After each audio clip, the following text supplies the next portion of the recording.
Well, I don't know whether I would like to wait 12 hours waiting for a bed in any A&E department. I was listening to the radio this morning, and it's more like 15 hours. I had a text from a patient of mine this morning who I sent into hospital on Tuesday night at 6 o'clock, and they eventually got to their bed at 5 a.m. that morning. So it is pretty difficult in emergency departments at the moment. And if you go and visit them nowadays, they are looking very, very, very busy indeed. Yeah, we're packed out with this Group B strep in general practice.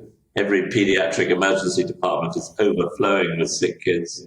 It's an interesting winter so far. Yeah, and I can understand, obviously, parents being rather overcautious, but for quite the right reason on that. But a bit of a clue as to what might be happening with Chris Hobson, the Chief Strategy Officer at the NHS, saying that 13,000 medically fit patients ready to discharge, but they can't get them out. And clearly that's causing this. I mean, we used to call it bed blocking, but clearly this is a problem for hospitals across the country. Oh, it's an enormous problem. It always has, because we have a system which, rewards doctors and nurses in one respect. We're certainly respected by the media. People like us.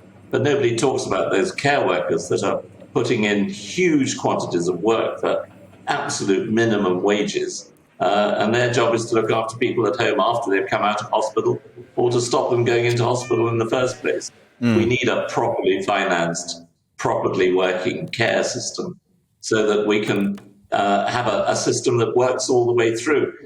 You get a blockage in the A&E department, as you so rightly say, because there's a failure for patients to get pulled through the hospital and out the other side as quickly as possible. I must say, every discharge summary that I get from the hospitals is astonishing.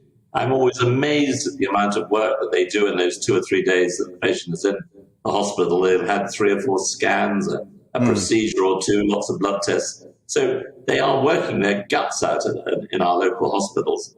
But then the problem is we've got to find them a safe landing space when they come home. Yeah. Our very elderly patients are very frail and need that social care.